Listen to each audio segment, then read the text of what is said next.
Hello, everybody. This is OCP, Save OCP Live.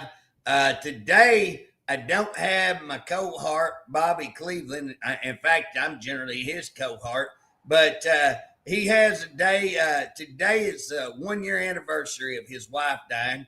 And so he was already kind of having, trying to deal with that. And then he tripped over his dog and messed up his knee. And so he's in a lot of pain today, and he's got some emotional stuff going on with dealing with his wife's death, solid year. And so, again, y'all keep him in your prayers.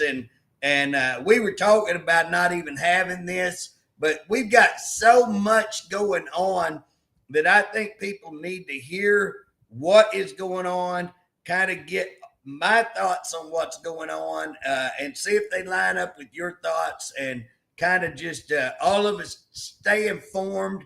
That's what this show is about. It's saving OCP so that there will be an association of employees who can stand up and do right by the employees, do right by the inmates, do right, and to stand against any administration that is not doing right. And again, hopefully work with that.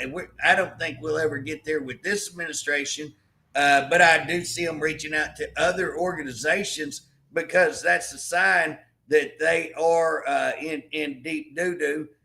So again, they're recognizing that all you people out there, employees, all you people out there that are family members that are watching, and those that are not, they recognize that they've got a lot of problem, and that they don't have a lot of public support, and they're losing public support. And this last fiasco is just more evidence of that. And so we just want to jump right in. The big story right now is the contracts. And so, again, what we've seen is for quite some time, Lawton Correctional Facility has been out of control. They've been out of control. There's a lot of problems. A lot of that may deal with some of the staff there, but the lack of staff there, the shortages, the stabbings, the murders, all the issues, food issues, record keeping issues, the whole 9 yards. The place is not being run appropriately. We've been calling that out for 2 years at least now. Most of the time under this director's authority, we called that out.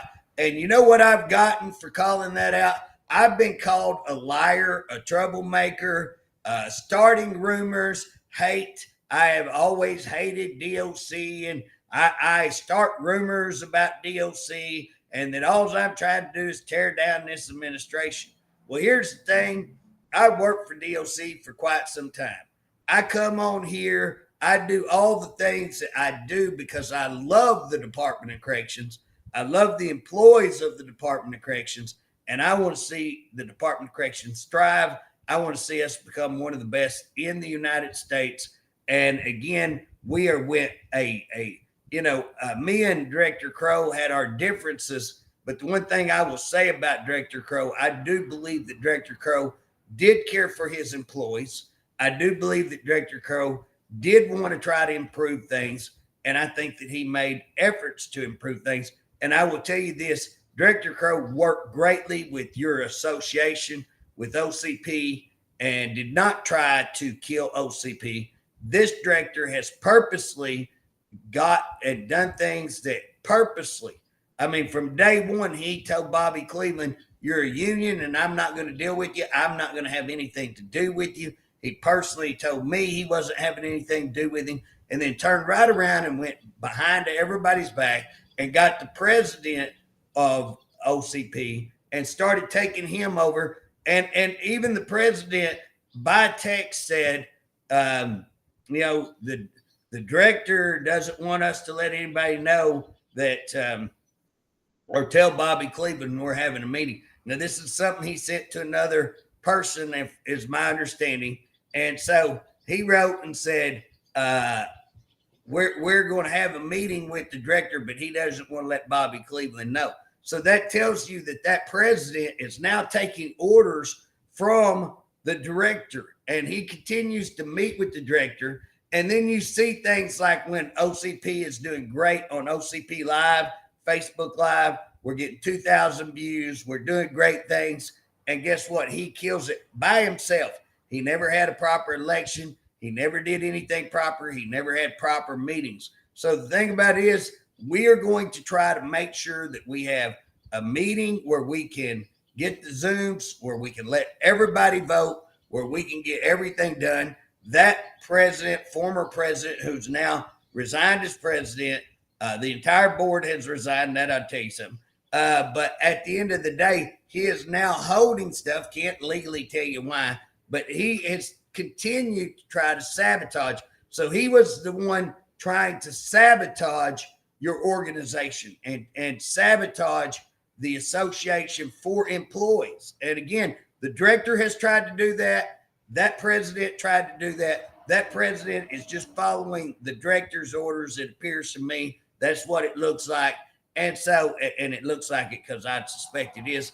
But the thing about it is we need to be aware what this director has done to go after the employees and not work with the employees, not try to help the employees. Don't forget that. Don't forget any of this while we're talking about these contracts, because again, what's been going on in Lawton, what has been happening, we know what's been happening. I called out a mini riot the other day. They lambasted me. They went after me and said, oh, JJ likes institutional knowledge. He doesn't have any knowledge of what really constitutes a riot, which I laughed. I Googled up and sent them Google's definition. Turns out me and old Google probably dead on, but they come out and said, well, group disruptance. Now, here's what's funny.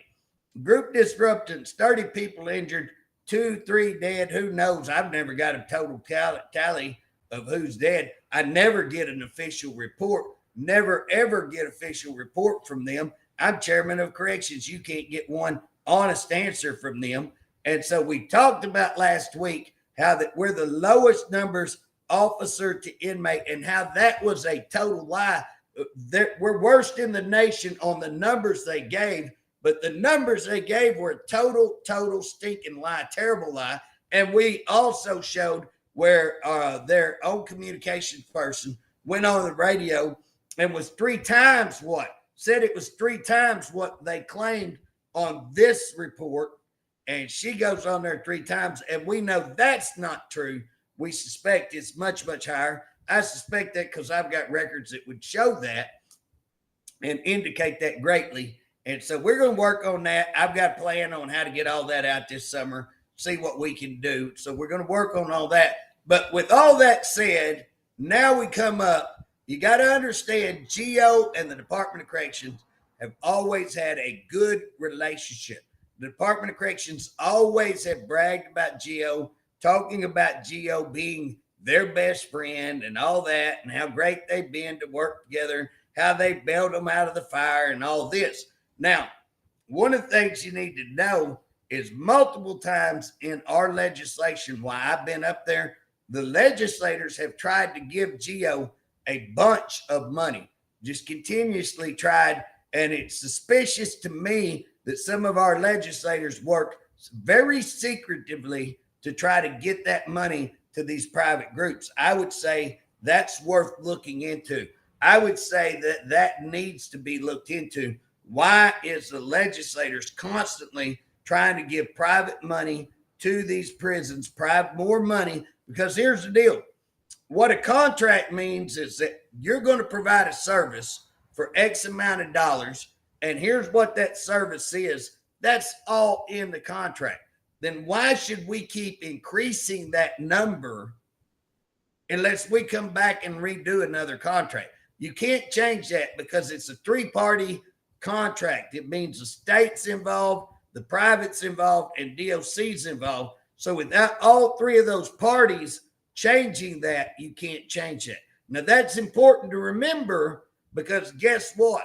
Who's changing these contracts? How's it getting done? Because I can promise you, it was months of word there at the Capitol. No news. So what you got a little couple of people, and I can tell you probably who those couple of people are. They'll be higher up the food chain up there, and they're making deals and excluding the rest of us. So this is not being done legislative. And when you hear the director talk, just like he did on getting a new office, that's supposed to go through legislative. I produced the bills to show that, or the law to show that. And he came back and said, well, we did deal with the legislator. We told the speaker and we told the Senate budget chairman. No, that's two people in the legislature. That's not the legislator. That's two people in the legislature. And let me say what he's saying is, we went over there and we dealt with two people that we have control over and that will give us what we want to do and will let us do whatever we want. That's what they're saying. And that's what's going on. And so you got a couple of people from the House and a couple of people from the Senate who don't know diddly about corrections, don't know nothing about corrections. And then whatever these people show up. Now, here's the deal. Guess what? Director Harp knows about the same thing that they do. He might now know a little bit more, but I wouldn't give you too much credit for knowing too much because he's never done the job. And again, so here's what we see. We got one guy don't know diddly crap talking to four other guys who don't know diddly crap, and that's where you're going to get your contracts come out of. That's the people representing you and me, the people of Oklahoma, is a bunch of people who have zero experience, zero knowledge, and they're going to do all of this, and they're going to make sure people like me have no knowledge of what's actually going on. They're going to do all of this in the dark, and that's what your contracts are looking like. And anytime they have to do it in the dark, now let me tell you something. When you're negotiating contracts, there's things you got to keep quiet. There's things that you can't put out publicly and that you want because that's negotiation power.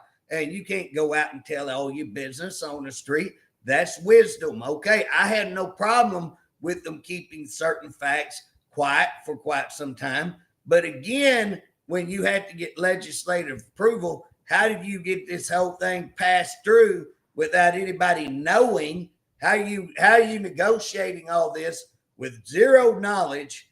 And especially you got one correctional committee up there, and they're not going to let me know because, and again, here's the deal. I had no problem. If I go in and agree not to say something, I'm going to not say something. You know, I was in their executive meeting. They didn't say anything in that executive meeting I didn't already pretty much know, except they did confirm that there were two or three people on our side working these deals that weren't telling anybody, and that it was come under the radar.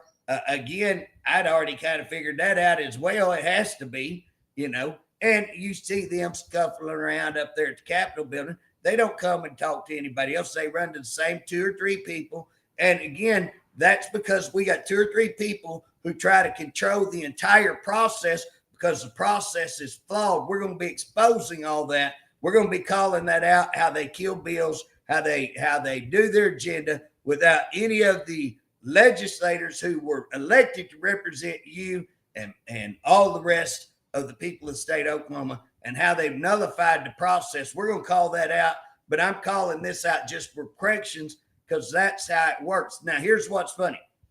The governor comes out on talking about Lawton, and I really want to drill down on this. He's talking about Lawton, and he's saying enough is enough. Well, Governor, I agree with you. 1,000% enough is enough. But here's the deal. You got a group of people that have not planned and have not set themselves ever in any good situation to where they can make good deals. Here's what makes a good contract. Here's what makes great business is when you stand from a position of strength, when you have multiple options, when you're in total control. Now, when you don't have a whole lot of options, when you're screwed, no matter which way you go, and when they got all the options and you got no options, that's when it becomes more difficult to go. And again, we may have options, but those options may cost us. We may have other options, but again, can we do those? Here's the deal. You position yourself from strength and you set yourself up to do better agreements. That's I lease a lot of property. I do a lot of things. I've owned my own business. I don't want to sound like I'm a businessman and like I'm super knowledgeable on anything. Here's the deal, but it's common sense. A lot of it's common sense. And most people who's done any kind of negotiations, most people who's ever been involved in contracts, I'm working on some huge contracts right now on solar energy. And guess what? I'm not going to sit there and let them dictate to me. I'm going to go out and find out what the knowledge is. What's the going rate? How much are we talking about? What can we negotiate? And we're going to negotiate from power of strength, because guess what? We're going to get all the landowners together and we're going to make sure that we all agree on everything. We're going to get a lawyer and cost us less. That's being smart. That's how you do contract. That's what you do in a contract. You get your strength together. You do it before you get involved, before all of it gets written up. You use wisdom. You look down the road. Now we say enough is enough. Now, what does that mean? What does that mean? Enough is enough. Is enough the stabbings? Is enough that this company has said that they're going to provide proper security for our inmates, and they have not? They have totally failed. So again, they're talking about kicking us out. They're talking about, we owe them. The way I look at it, they have failed to act upon their contracts. They have grotesquely failed. We've had people die because of their failure. I would bet you money they've not, surely in those contracts that we've written them to where we have to have a certain level of employees and security. And guess what? They have not maintained that level. And we've seen people die. We've seen people stabbed. We've seen all kinds of manner of problems. We've seen food problems. We've seen every problem you can imagine. Every problem that you don't want to have in a prison setting, they've had it multiple times. And I agree, Governor, enough is enough. But let me ask you this.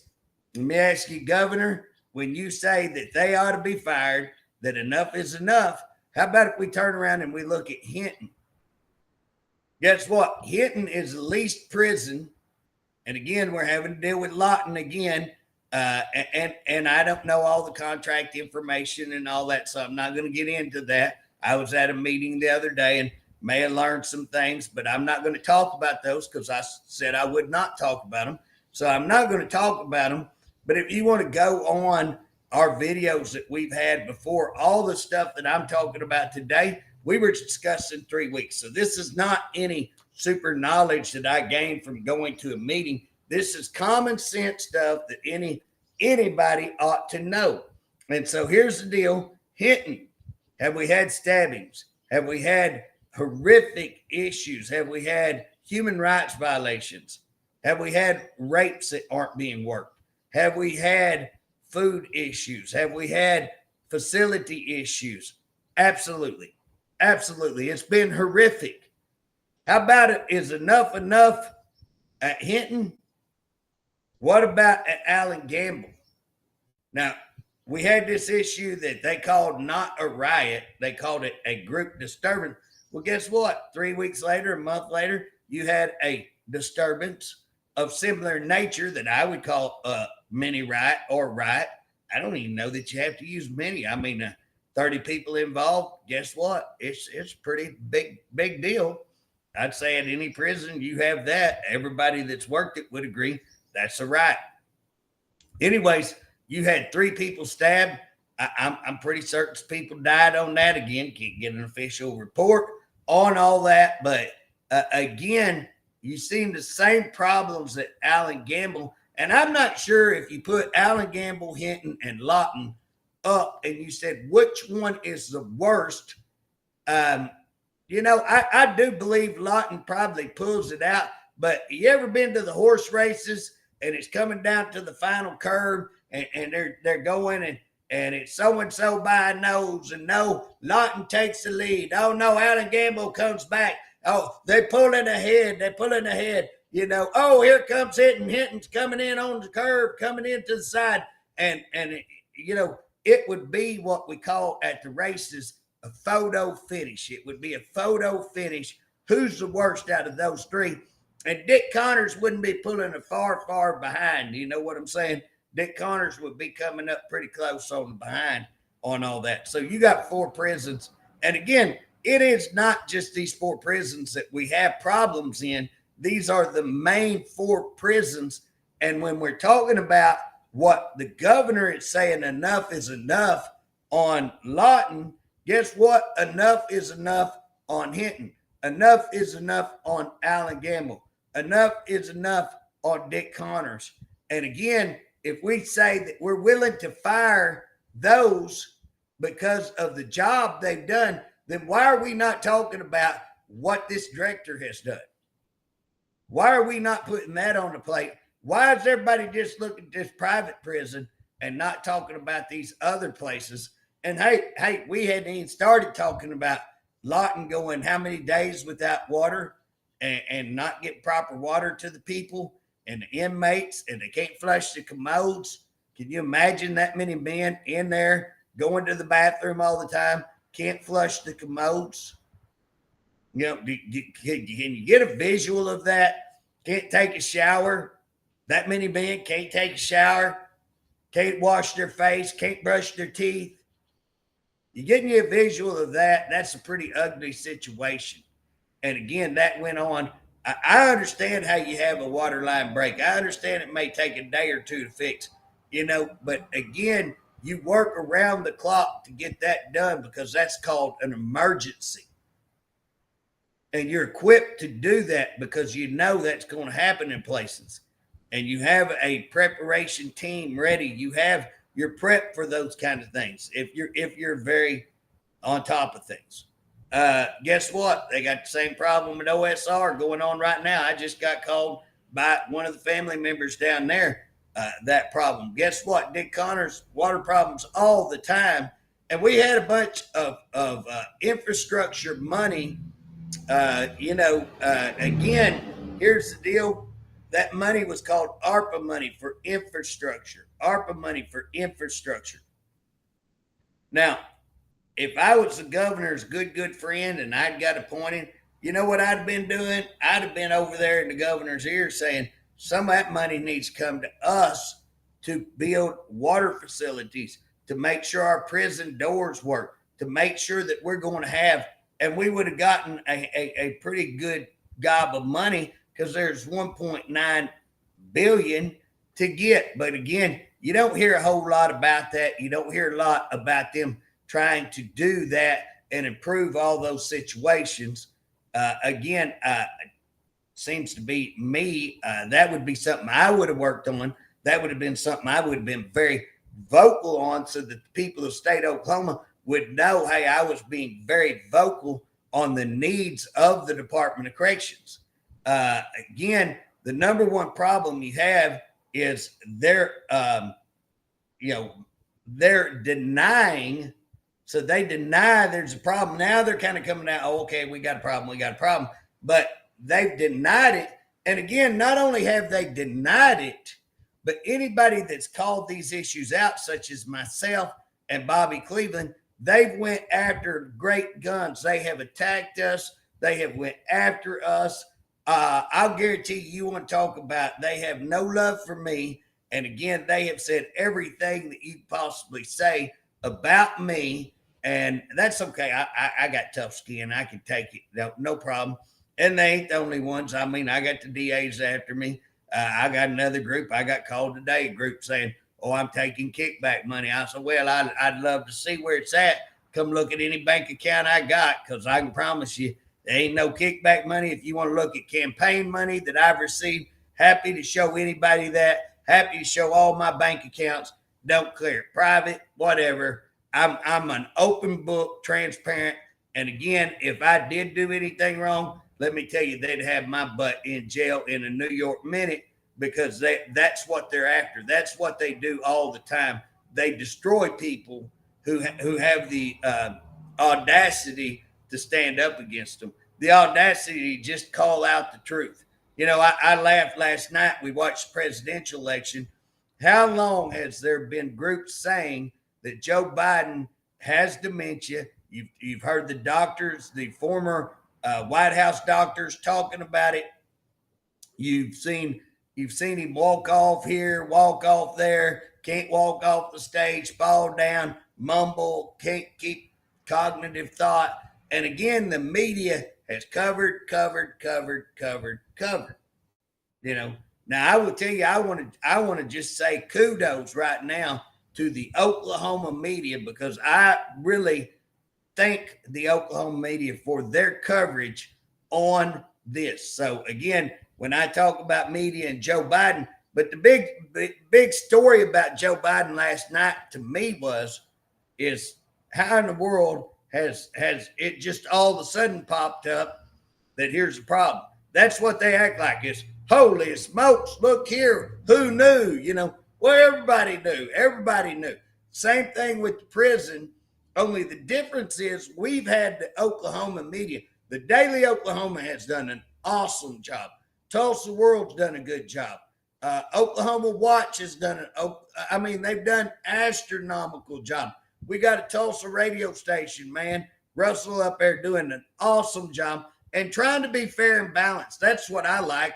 They don't just talk to me and they go out and get their side, and they go out and sometimes they've been more leaning towards their side, and I think their coverage has been spot on. All of those medias, Channel 4, Channel 7, Channel 9's done a great job. All of these news stations, 23, man's done an awesome job. 25's done good. So I could just go on with all of the media that has done an outstanding job showing all of these. But here's the problem with the media, is that, after you report so many stabbings, it's not news anymore. It's when you have a stabbing every day, guess what? It becomes old hat. When you have human violations and, human rights violations, it becomes old hat. And so some of the stuff that we keep reporting on, the extortions, the rapes, and all of these things have kind of become old hat, old news. And there's the problem when that becomes so common. When that becomes just common, you got a huge problem. And that's where we are today in the Department of Corrections. Things that I never dreamed would be common are just common. When you see people stabbed, when you see people raped, when you see people extorted, and you go, wow, when I worked there, this stuff would not have been tolerated. When Director Crow was there, I can promise you, if we called in on this stuff, we didn't always agree with their conclusion. We had 2 or 3 where we were totally opposite on, but I can tell you they looked at it and they tried to deal with it. That's the difference. And this group basically just calls you a liar and calls you a dirty SOB for even coming up and being bold enough to bring up the fact that all these problems exist. And again, I want to ask the public, how can the governor come out and say enough is enough with this facility when you have 3 of our own facilities run by this director that have as much problem, maybe possibly more, because who knows? If we could get a true answer on all the problems that all these have, I think we'd all blow a gasket. You know what I'm saying? I tell you what, the director has done a good job. The director has done a good job of cutting off communication with everybody.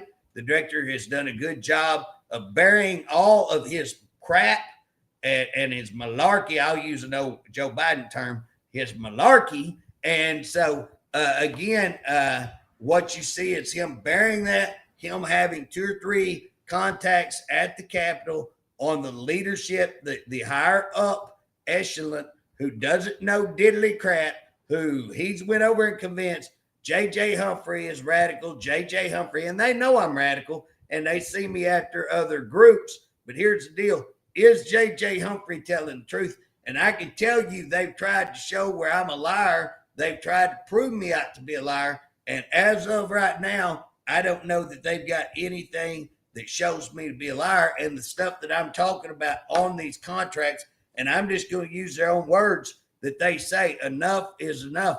I'm 1,000% agreement, but who's running that? Who's at the helm? Again, why was these contracts with Lawton allowed to continue for as long as they have when we've had the problems? So now they're coming out, enough is enough. Well, what's that mean? That means you've had problem after problem after problem after problem. Then why haven't you done anything? And then why did you make me out to be a liar if now that you're coming out and saying, oh yeah, all this stuff is true? Because enough is enough means, yes, J.J. Humphrey and Bobby Cleveland were telling the truth. That's what enough is enough means. And again, I want everybody to know that and to understand that everything we've been saying is 1,000% documented and proven when the governor comes out and says enough is enough. But here's the deal, Governor. Let's look at these other 3 prisons. You can't lay it all on just the private. Now, the difference is the private is contracted, meaning they're failing in their contract. Now, for everybody, if you don't know, it's my understanding we're going to re-up the contract, which again seems kind of strange. How do you come out and say you're doing a horrific job, terrible job, enough is enough? Oh, by the way, we're going to redo the contract. You know, and I told you at the beginning, DOC and GEO has always had a very, very close, very good relationship.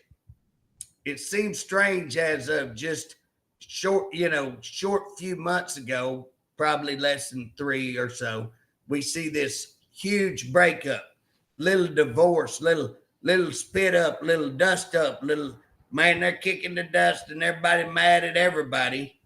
But look here, now we're back together.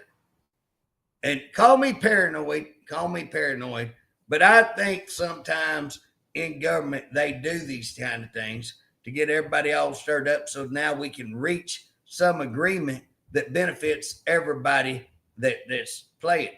So again, to continue the contracts, that's going to generally be in GEO's favor.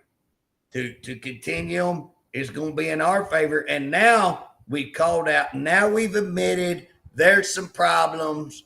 Now we've talked about Hinton, same problems. And now we blamed it all on GEO. But now GEO's going to keep all the contracts.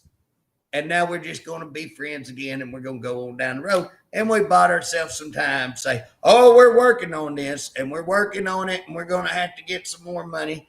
And you hide and watch. There'll be that coming down the road. And again, I'm not saying we don't need to put more money in corrections. But again, what we should have is an independent investigation to look at what's the size of our administration, to look at, did you properly purchase the administration building, and to look at the cost, and to look at if your cost is so poor and you're having all these financial issues, then why did you go purchase a brand new building at that time when you had one that would work? You know, what's the size of how many people you got up there in administration? And let's look at your number. I say your number one problem is them denying all of this. Your number two problem is, and it doesn't matter now, if you went and built a brand new facility with certain, so that the doors work from an office, a space. So I'm sitting at a desk, and control is what I'm trying to come up with. My mind slipped off into a little cog there. But what you're talking about, you would have a control room that could control every door, control all inside, outside movement, everything. Everything operates from that control. We have all kinds of cameras where we can all see everything out of that control, so that if we have officers down there, we're able to get on radio. Hey, so you got a problem down here. You got a problem over here. You got a problem over there. Go take care of this problem. Go take care of that problem. Okay, you can cut down on the number of people required by having technology. But if you think that we can replace a human, actual person on the ground Guess what? We can substitute one or two for technology, but technology ain't going to go down there and pull that guy out of that cell. Technology is not going to go down there and search for dope. Technology is not going to go down there when two people are fighting and break it up. Technology is not going to take them to DU or SHU or whatever you want to call it. That takes human interaction. And again, technology is not out there finding out who's fixing to stab who. Technology is not out there finding out who's slinging dope on the yard. That comes through human interaction, professional people being trained. And again, we are shorthanded. So if you got the most up-to-date prison right now, I don't know that you still could cure a problem, because as long as you're shorthanded, guess what? Those inmates are still going to be in control, and those inmates will tear the piss out of any place you got. That's one thing you hear Hinton. Oh, they've tore Hinton up. Oh, they've tore Lawton up. Well, yeah, because you didn't do your job. I mean, for Lawton to come and go, they tore this up. Well, guess what? You're the one in charge. I mean, damn. That's just thank you for proving our point that you ain't doing your job. I mean, how hard is that? Now Hinton, again, that falls on us. But here's the question. I'd love to see those contracts of who wrote those contracts. Who brings prisoners in without a kitchen setup? Who does that? Doors didn't work. The electric wasn't working. Phones weren't working. I mean, all the reports I got, nothing worked over there. Who does that? Who makes that kind of contract? Who puts all those inmates in there with not enough staff, with none of that working, and does not believe that you did not put a fuse on a powder keg and light it? You put the fuse in it, you lit it, and that's what's going on down there. And again, how do you not know that? I mean, and again, I'm a liar. I'm a hater. I am starting rumors. What rumor did I start? Director, what rumor have I started?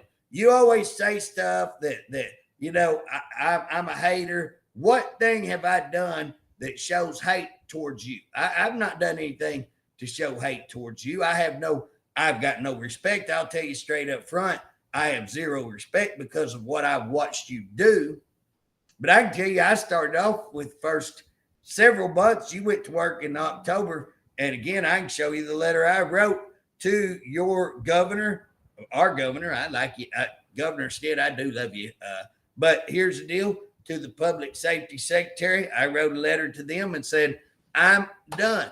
I'm done being nice to this guy. I know that he's your good friend, but I am done not calling him out on his very, very bad direction, very, very bad decisions, very, very bad policy, terrible direction, moral, issues to me, morale issues to me, morale probably lowest I would suspect has it ever been. I'd like to see the report. I think they've got a report on that. I'd like to see what morale is, because people I talk to are definitely unhappy and are mad. And so again, the things that we've got to look at are on these contracts. Sounds like we're going back. One of the things that they talked about is possibly going out of state. And again, my understanding, and I'm going to still be looking, because I'm going to tell you, I'll be shocked if we don't see some people going out of state. And I will tell you this, I'm not sure that's a bad deal. The director has got himself in a bad spot, okay? The director, through just piss poor planning, has got himself in a bad spot, and they've got to do something. And so again, finding those people who are your main problem and sending them out of state for a second, I'd like to see what that's going to cost us. But again, that may be a viable alternative. Again, you sit down with everybody and you have a discussion on that. You sit down with people who actually know what they're talking about. You don't just show up, hey, we want to do this, we're going to do this. And they go, oh, okay, no problem, which is what's happened at the Capitol. And again, we've got people up there negotiating and doing things that know absolutely nothing. And then when you report back, I just want to say, they went after Ryan Walters with subpoena, and I've asked for subpoenas with multiple evidence to show, and everybody knows we're shorthanded. They come out with a national report showing shorthanded, worst in the nation. Do you got to take my word for it? No, take his report. But yet I cannot get subpoenas. The director shoots his floor, and I asked for, I want to see records, because guess what? My understanding, and if I'm wrong, then I'll come on and say I'm wrong. But my understanding, when I worked for the Department of Corrections as a correctional officer, I qualified with a weapon. And I could, when we went out on escapes, when we went on medical transports, when we went on court transports or other transports, I was able to check out a gun. I would have to go to the armory. I would check out a gun. I forget how much ammunition they'd check out to me. Wasn't a whole lot, if I remember. And then you had to turn everything back in, and you had to sign the log where you checked that out and got it turned back in. Okay, if you carried a weapon all the time, my understanding, and I went through CLEAT, and I got CLEAT certified and was able to carry that weapon. Now, here's what's funny. Until I went and got CLEAT certified, so I promoted to probation pro. By the way, Director, that lie you told everybody that I never promoted, that's a lie. I did promote from correctional officer, cadet to correctional officer to probation officer, which is a huge promotion. It's even outside the penitentiary and still working for the Department of Correction. And then I had to go to CLEAT. But when I went to work, I think that was somewhere, May, March, somewhere like that. And I want to say, and the reason I think this, because it cost me deer season. I didn't get to go to Colorado to go deer hunting, and had to lay off that year because I had to go to CLEAT. And so somewhere in October-ish, I'm going to say, is when we used to go deer hunting. So I'm going to say I went to work for them somewhere around March, May. In the probation pro, I was already working for the department. So I went to work probation pro, but I couldn't carry a gun until I went through CLEAT. And I went through CLEAT, and if I remember correctly, that's when I started carrying a weapon. So here's the deal. Before you can get a permanent weapon checked out to you, or you can be authorized to carry your own private weapon, I've done both. Guess what? You had to be CLEAT certified. So is it a proper question to say, did you have that checked out from an armory, or did you have that permanent? And I asked for you to send me a list of what's assigned to you permanently. Guess what? Here's an elected official, corrections committee chairman, asking for a easily documented document, so easy to provide. You think he provided that? No. That's the kind of arrogance we're talking about. And that's kind of moral issues that I'm talking about. Things that will fire other people for this kind of behavior, but he can do it and nobody's supposed to say a word. So I would like to see what you have assigned to you and what that was back then, not today, what you got assigned to you the day of that accident. I want to see whether you went and took a drug test. I want to see your training records. And I want to see, because I'm pretty certain you ain't went to CLEAT. And I'm pretty certain that you went right after that and went and had a big training session and got out there on the range after the incident, not before the incident. And you may have went before. I'm asking to see records. If you went before, great. Produce the records. I'll shut up. You know what I'm saying? I'll come on and go, hey. Now, I'd want to make sure they hadn't been doctored, because I suspect highly that y'all have doctors some records. But at the end of the day, these are the things that we're asking for is transparency. Transparency on these contracts. How much money have we gave these people outside of these contracts? And why is our people, the legislators, providing all this money? And I know on one occasion, the Department of Corrections was opposed to that because I helped step in and stop it. And I can tell you the Department of Corrections administration was like, we were never privy to this. That was just the legislators. And when you see that, just the legislators trying to slide them money, that's a big, big, big red flag, huge red flag right there. And I know multiple times that that's happened. I know once before I got it stopped by calling the governor. Once I stopped it because it's a 3-party contract, called OMES and got it stopped. Once it happened, because they had me in a place where I couldn't say anything in order to get your big raise, in order to get that $43 million for you, the Department of Corrections employee. They ended up giving some money to the private prisons. And basically, I had to agree to keep my mouth shut. If you want to go, I voted against that budget, but then got a raise. So I kept my mouth shut. And if I had to do it all over again, I'd do it again, because you just got to weigh them out and do what you got. But why are we giving those kind of funds to private? And why is that the legislators doing that? I'm not blaming that on the Department of Correction. That's the legislators, in my opinion, undermining the Department of Corrections.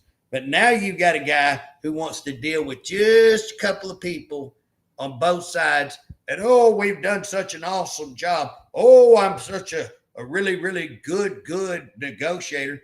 Well, guess what? You have had this going on 2 years, and now you're finally saying enough is enough. Wow. And then if enough is enough there, why is enough not apply to Hinton, apply to Dick Connors, and apply to Alan Gamble?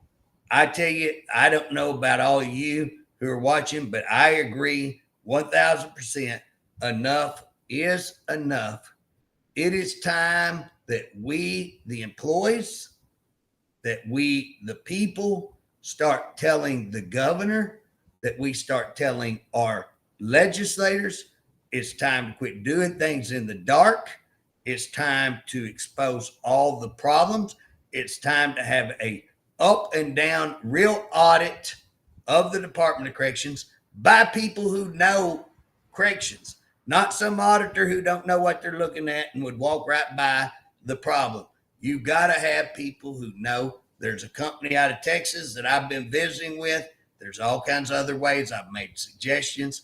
It is time that we do an outside, independent, find out what the problems are, talk about real solutions, and that we start protecting our employees, and that we start protecting the inmates, but most of all, that we protect you, the citizens, to make sure your safety, make sure your family that are inmates or employees are safe.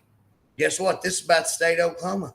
This is about you, the people. This is about your tax dollars. Where are they going? How are they being used? This is about, you know what? If you have a kid go to the penitentiary, you're a taxpayer. You ought to have some level to believe that your kid's not going to be raped, that you're not going to be extorted, that there's not going to be dope put in his food so he can get addicted, so that we can, so that inmates can sell more dope to him. Guess what? We haven't even started talking about all the drugs of fentanyl and all that coming in to the prison. Huge, huge problem.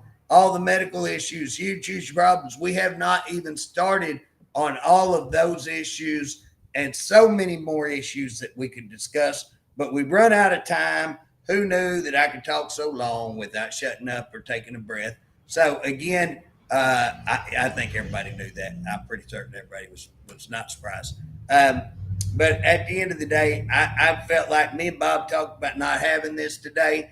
I told Bob I'm going to go ahead and come on and just talk out these issues and talk about why it is so important that we stay updated and we stay engaged in the conversation. And again, this is about what we come on here to do is to save the employee association. So I want to encourage you, not only sign up yourself, get your fellow employees to sign up. Let's get a strong organization, a strong organization where we have a voice, whether it be at the Capitol, we have a voice, whether it be with the director. That's the power. The power is when you, the employees, team together and you start doing things together and we start actively getting involved. That's what the director fears. That's what the director's tried to kill. That's what the director has made a huge effort to try to end. Now he can say I'm a liar. I don't really care, man. You know what I'm saying? Him calling me anything, he's a sad. I just say I rarely go out and talk about personal people, you know. But I'm so disappointed in his behavior and who he is and what he has done. It's shameful. He is a shameful person. And again, you know, he doesn't talk to me. He doesn't send me anything. And again, you don't have to have a professional relationship with me, director, but you do. You're supposed to answer to the legislator, like me, dislike me. If we ask for something and it's a legitimate request, then you ought to send it over. Whether it's even legitimate or not, really for you to decide. Your superiors call over and say, we want something, and you act like, oh, no, the legislators ain't your superiors. That's where your arrogance is wrong, and that's where you're wrong, and that's why we're in the mess we're in. And again, I just I can't tell you how disappointed I am, and it is time. Enough is enough. Enough is enough. Y'all get that. Let's send that message out. Let's take that little statement and say we are full agreement. Enough is enough, and it's time to do something. Y'all have a blessed day.